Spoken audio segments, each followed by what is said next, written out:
if you find yourself an advocate for racial justice, do you think Brian Lilly is going to be the person to come and jump to your defense? Probably not. But you know why they do? Because they just want the NDP candidate to drop out of the race. It's a wonderful day in the homiehood, a wonderful day for a homie. Won't you be my homie to Taro?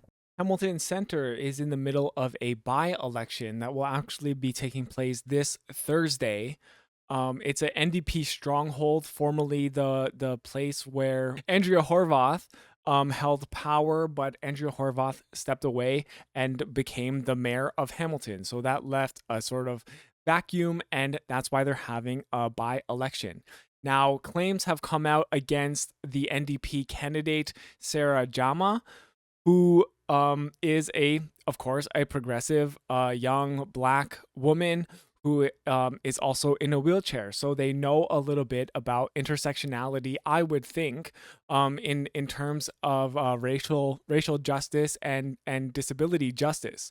However, some newspapers, namely the Toronto Star, have come out against Sarah Jama, kind of printing verbatim calls for her to step down. Now, if she were to step down, that would leave the race open for either liberal or conservative to take this place that has been kind of traditionally an NDP stronghold. So, kind of really sad to see this story.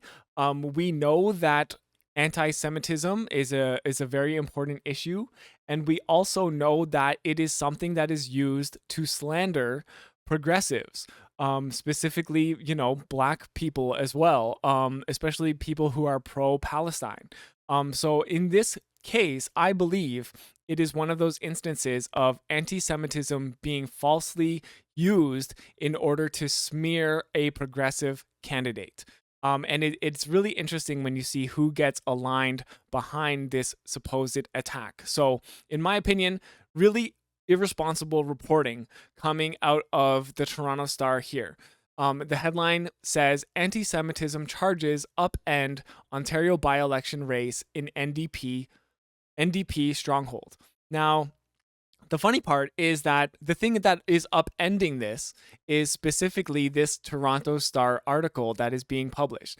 And, they're even using anti Semitism in the headline, which is really concerning because, as we know, a lot of people just read the headline. So I suppose here are the candidates, two white people and a black woman, and of all of these charges are coming against the black woman, which you might think is kind of racist in its own way, that these false allegations are landing harder.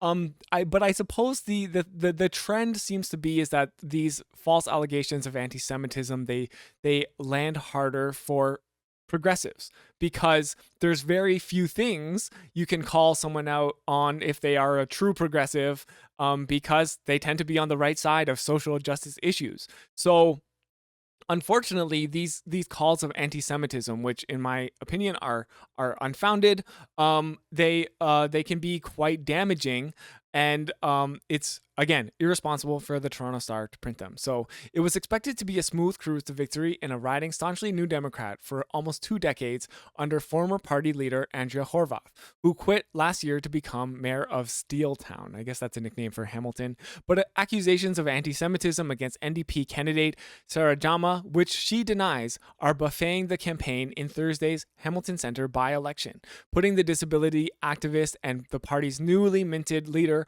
Marit Stiles, on the defensive. So the ironic part here is that Toronto Star is the main people who are kind of like publicizing these allegations, and problematically, they are not doing the work of saying, hey, these allegations are false. They are simply doing the work on behalf of whoever's launching the allegations of saying, hey, there are allegations, right? But that is not good reporting. That's not good journalism. So it's not enough to just say, hey, there are allegations. Are they true or not? That's your job here at the Toronto Star, is to tell us if something is true or not to simply just print things that are unfounded. So Brith issued a statement Monday calling Jama a radical activist who has been associated with groups that have frequently targeted Israel, including the boycott, divestment, and sanctions movement, and urged Marit Stiles to drop her as a candidate. So we have the article right here from Brith. Brith Canada is essentially a lobbying group on behalf of Israel, and they've printed these allegations against Sarah Jama. Now, as the Toronto Star said, they said that they have been associated with groups that have frequently targeted Israel. Now, what do you think they're targeting Israel with? And also, why would it be anti-Semitic to criticize Israel? That's the interesting part of this language. It sounds like they're targeting Israel with what? With heat-seeking missiles? No, with being part of the boycott, divestment, sanction movement. How is it anti-Semitic, first of all, to be part of the BDS movement? Now, if you've been following my channel at all, you know that I have my own problems with boycotting as activism, partly because it's not very effective and it's not really something that actually calls enough attention to an issue in order for there to make a critical impact. In very rare cases of boycotting being effective as a form of activism. So I'm not even necessarily a huge proponent of the BDS movement in so much as I don't think it is super effective. However, I think it is a peaceful way to be an activist, and I don't think it is inherently something that is anti-Semitic. If by simply saying, hey, I'm not going to buy products that are created in an apartheid state, that is not anti-Semitic. In fact, I think it's something that a lot of people who are racialized, whether they're Jewish or Black or Indigenous, could get on board with and say, hey, this is a non-violent way to express your opinion and raise awareness about an important issue. And the rest of this article is just about trying to get Sarah Jama to drop out of the race. That is it. That is literally it. Associated with groups that have frequently targeted Israel with the BDS movement. That is the only criticism from B'nai Brith Canada, an Israeli lobbying group here in Canada. They potentially do some good work as well because anti-Semitism is a real issue. However, when you put false allegations like this, I think it waters down the importance of calling out anti-Semitism where it actually exists. And that is one thing I'm critical of B'nai Brith of doing in this case, is that they are making it harder when there are actual problems of anti-Semitism and racism in our country. This really waters it down and it poisons the well. So here is the statement. They are also saying that the response they got from Marit Stiles. We realize that with the by-election imminent and slated for March 16th, withdrawing Ms. Jama's candidacy would mean that the ONDP would likely lose the seat, said Michael Mawson, B'nai Brith. Oh, wait. This is not Marit Stiles. This is Michael Mawson, B'nai Brith, Canada's Chief Executive Officer. Nonetheless, Ms. Stiles needs to do the principled thing. There should be no room in the legislature for a member who is demonizing of the Jewish state. Again, the Jewish state, which is Israel. You can just actually say Israel. Will only lead to more hatred aimed at Jews in Ontario. So like basically by participating in the BDS movement, that will somehow lead to more hate aimed at Jews in Ontario. Like there is actually no logic here. There's no data to like back this up. So and of course the problem for me is that there are actual real world consequences for these false allegations. The action that they want to take is for Marit Stiles to say that Miss Jama is off the ballot. And you know who's jumping on this? You know who jumps on stuff like this? It's going to be people like Brian Lilly. Why do you think if you find yourself an advocate for racial justice, Do you think Brian Lilly is going to be the person to come and jump to your defense? Probably not. But you know why they do? Because they just want the NDP candidate to drop out of the race. They want power, right? And then this is a way for them to smear the most progressive candidate, the most obvious person who's going to win this election. It's an NDP stronghold.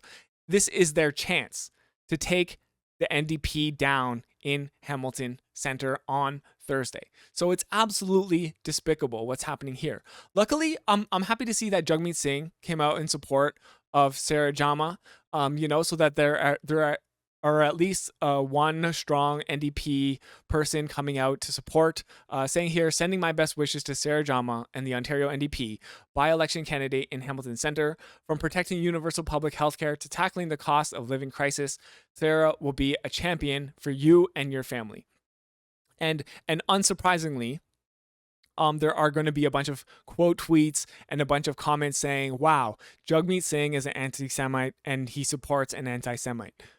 And this is honestly just such a dangerous road to go down. And again, really irresponsible from the Toronto Star. I hate that they elevated this non-issue essentially. And the people who weaponize anti-Semitism in this very fake and performative way are of course going to be people who don't give any fucks about racial justice. It's the conservatives, it's the far right leaning liberals and the far right in general, right? They just want to get in on the action because they're so used to being called the ones who don't care about racism and who are racist. They want to just this is their chance to get in on that action and say, Jagmeet Singh is a racist too. He's an anti-Semite, and they just love a narrative like this. So I've lost so much respect for the Toronto Star for doing something like this. We also have Desmond Cole here, who is a black activist based in Toronto, I believe, saying that B'nai Brith Canada's attack on Sarah Jama is petty and will only galvanize the many who respect and appreciate her work. And it certainly has for me. I hope that people are able to see through this BS and stand in support of Sarah Jama. This group regularly singles out black activists and is constantly at odds with the broader anti-oppression struggles. I'm here for Jama, always will be. And I really love to see that. This is quote tweeting,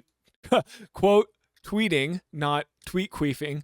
This is quote tweeting today's article in the Toronto Star. This is quote tweeting Michael Buchert, who has written a letter asking the Toronto Star to change the language that they used. You can see here the term anti-Semitism charges in the headline should be replaced with pro-Palestinian or at a minimum anti-Israel, because that's it's not anti-Semitic to be critical of Israel, an apartheid state that has committed genocide.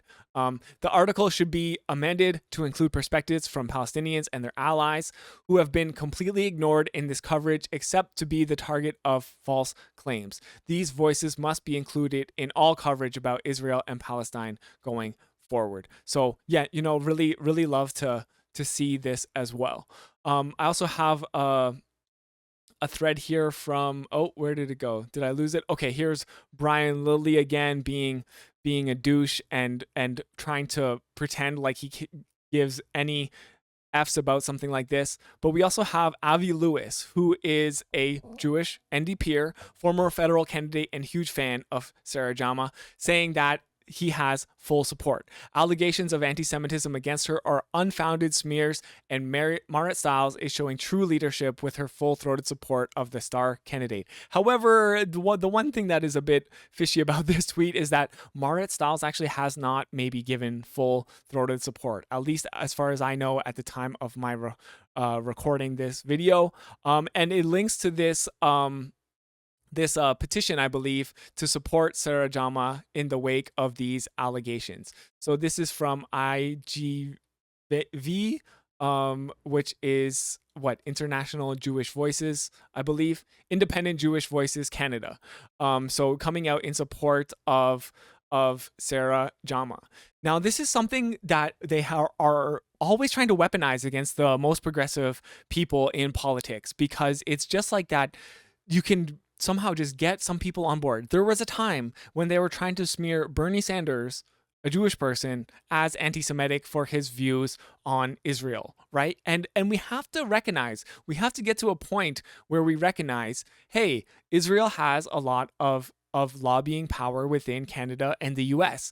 And we have to be able to differentiate between actual instances of anti-Semitism and false instances of anti-Semitism that are being lobbied against progressive candidates who are pro-Palestine or anti-apartheid and anti-Israel, right? And that is a perfectly normal reaction to have to an apartheid state, is to maybe not support them in especially very peaceful ways, such as the BDS movement, and we can talk about strategy about how we should be showing solidarity with Palestinian people. But that conversation isn't even allowed to manifest, because the moment you say, hey, maybe Israel is an apartheid state, as soon as you mutter something like that, you are being launched,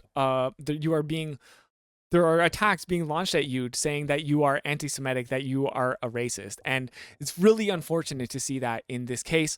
There's another article here coming out in support of Sarah Jama saying, don't let them silence pro-Palestinian voices. And that's the framing that always happens on this, is that, you are anti-Semitic. It's never that you are pro-Palestine or pro-Palestinian people.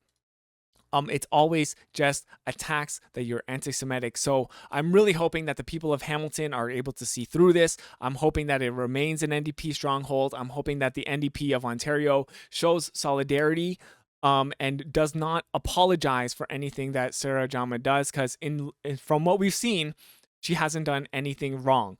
And if they did, imagine they actually had something that she did wrong, we would have known about it by now, because their sole goal is to slander the most progressive candidate. And we need more voices like Sarah Jama in the NDP, in Ontario politics, and in politics all over this country. So vote for Sarah Jama if you live in Hamilton Centre.